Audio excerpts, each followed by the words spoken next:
오늘 우리가 살펴볼 시편 64편은 다윗이 자신을 공격하는 대적들을 심판해달라 하나님께 간구하는 내용을 다룹니다. 다윗이 본시를 쓸 때 다윗의 대적은 사울과 함께 다윗을 죽이려고 했던 자들 혹은 압살롬과 함께 다윗을 죽이려고 했던 자로 추측됩니다. 이 둘 중에 어떤 무리가 다윗의 대적이건 간에 그들은 다윗을 죽이려고 하는 자신들의 행위를 정당화하기 위해서 뒤에서 거짓으로 다윗을 모함하고 비방하고 있었습니다. 그래서 사람들이 다윗을 오해하게 만들었고 다윗에게서 돌아서게 만들었고 다윗이 죽어 마땅하다는 마음을 갖도록 만든 것입니다. 말로 다윗을 죽음의 자리로 몰아넣고 있었습니다. 이 사실 육신의 공격도 사람에게 상처를 주지만 사람의 마음에 지울 수 없는 상처를 주고 사람의 영을 낙심시키는 요소는 바로 말입니다. 남을 향한 험담, 남을 향한 비방, 남을 향한 정죄가 사람의 영혼을 파괴시킵니다. 다윗의 대적들은 악한 말로 이렇게 다윗을 험담하고 모함하며 다윗의 마음에 상처를 주고 있었습니다. 다윗은 그들의 행위를 이렇게 묘사합니다. 3절 4절입니다. 그들이 칼같이 자기 혀를 연마하며 화살같이 독한 말로 겨누고 숨은 곳에서 온전한 자를 쏘며 갑자기 쏘고 두려워하지 아니하는도다. 다윗은 그들의 혀를 칼로 비유하고 그들의 말을 화살로 비유하고 있습니다. 그들은 그만큼 다윗의 마음과 영혼에 치명타를 입히는 말로 다윗을 공격하고 있었던 것입니다. 그들이 자신의 목표를 달성하기 위해서 다윗을 음해하고 비방하면서도 전혀 하나님을 의식하지 않고 있었습니다. 하나님을 의식하지 않기 때문에 남을 향해 이렇게 악을 꾸미고 비방할 수 있겠죠. 5절 말씀입니다. 그들은 악한 목적으로 서로 격려하며 남몰래 올무높기를 함께 의논하고 하는 말이 누가 우리를 보리요 하며. 누가 우리를 보겠느냐? 그들은 하나님을 전혀 의식하지 못했습니다. 그러나 그들과 다르게 다윗은 늘 하나님을 의식하고 있었습니다. 그래서 하나님이 은밀한 중에 다 듣고 계시는 것을 믿고 이 문제를 하나님께 맡기고 있습니다. 먼저는 자신의 대적들에게서 자신을 구원해달라 하나님께 간구합니다. 1절 2절입니다. 하나님이여, 내가 근심하는 소리를 들으시고 원수의 두려움에서 나의 생명을 보존하소서. 주는 악을 꾀하는 자들의 음모에서 나를 숨겨주시고 악을 행하는 자들의 소동에서 나를 감추어 주소서. 그리고 하나님께 그들에 대한 심판과 처벌도 맡깁니다.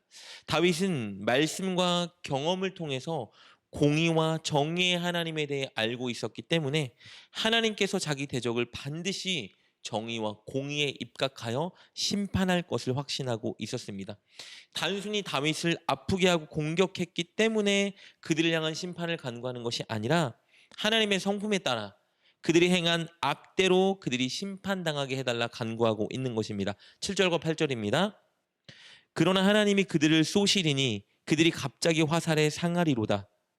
이러므로 그들이 엎드려지리니 그들의 혀가 그들을 해함이라. 그들을 보는 자가 다 머리를 흔들리로다. 8절을 보면요, 다윗은 그들의 혀가 그들을 해할 것이라 선언하고 있는데요, 이 말은 자기들이 행한 악한 말 때문에 자신들이 심판받게 될 것이라는 의미입니다. 그들은 하나님께 심판을 받아 결국은 엎드려지고 망하게 될 텐데 백성들이 심판당한 그들을 보고 다 그들을 향해 머리를 흔들며 그들을 비방하게 될 것이라 말합니다. 그들은 음모와 비방으로 다윗을 정죄했고 사람들이 다윗을 향해 머리를 만들게 만들었었지만 결국은 그들이 심판당하고 사람들에게 정죄받는 자리에 동일하게 서게 될 것이라 말하고 있습니다. 우리가 5절을 통해서 살펴본 것처럼 다윗의 대적들은 다윗을 모함하고 음해하면서 누가 보겠느냐라고 말했지만 하나님이 다 보고 계셨고 그리고 그들을 행한 대로 그대로 갚아주실 하나님이라고 다윗이 선언하고 있는 것입니다. 그리고 하나님의 공의와 심판을 목격한 사람들은 하나님을 두려워하며 앞으로 그들의 말을 주의하게 될 것입니다. 9절입니다. 모든 사람이 두려워하여 하나님의 일을 선포하며 그의 행하심을 깊이 생각하리로다. 행한 대로 갚으시는 하나님, 특별히 자기의 이익을 위해서 남을 해하려고 하는 자를 심판하시는 정의와 공의의 하나님을 사람들이 알게 될 것이라 다윗이 선언합니다. 다윗은 이것을 소망하며 하나님께 간구하고 노래하고 있던 것입니다. 오늘 본문을 통해서 우리는 중요한 교훈을 얻을 수 있습니다. 하나님은 구원의 하나님이시지만 동시에 정의와 공의의 하나님이라는 사실입니다. 우리를 억울한 상황과 고난 속에서 구원해 주시는 구원의 하나님이시지만 동시에 하나님은 남에게 행한 대로 갚으시는 공의와 정의의 하나님이라는 것을 우리는 명심해야 합니다. 특히 하나님은 우리의 말을 다 듣고 계십니다. 우리가 남을 모함하거나 비방하거나 뒤에서 정죄하고 욕하는 소리를 하나님은 다 듣고 계십니다. 우리가 누군가에 대해서 남에게 험담하여 사람들이 그 누군가에 대해 머리를 흔들게 만든다면 그 일이 동일하게 우리에게 다가올 수 있다는 것을 우리는 명심해야 할 것입니다. 그래서 우리는 늘 보이지 않는 하나님을 인식해야 됩니다. 어느 곳에서 내가 어떤 말을 하든 하나님이 다 듣고 계신다는 사실을 인식하고 적절하게 말을 사용해야 합니다. 특히 다른 사람을 비방하거나 모함하거나 욕되게 하는 말은 삼가해야 할 것입니다. 오히려 우리는 말을 통해 사람들을 세워주고 격려하고 회복시키는 일을 해야 합니다. 하나님은 말씀으로 세상을 창조하셨습니다. 그리고 우리에게 그 능력의 말씀을 주셨습니다. 그러므로 우리는 말로 사람을 낙심시키고 모함하고 비방하기보다는 말씀으로 사람들에게 힘과 격려와 위로와 소망을 주는 자리에 서야 할 것입니다. 그럴 때 하나님의 말씀이 우리를 더욱 지키고 능력 있게 하실 것입니다.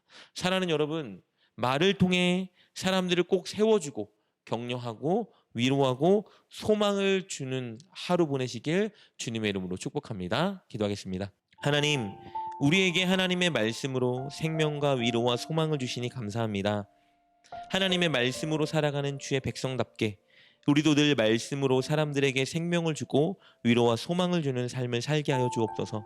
늘 다 듣고 계시는 하나님을 인식하며 말로 죄짓는 자리를 피하게 하시고 오직 적절한 말로 하나님을 드러내게 하여 주옵소서. 예수님의 이름으로 기도드립니다. 아멘. 오늘 말씀을 통해 깨닫고 결단한 것은 무엇입니까? 그것을 붙들고 하나님께 기도합시다. 그리고 그렇게 실천하며 하루를 살아가는 여러분 되시길 주님의 이름으로 축복합니다.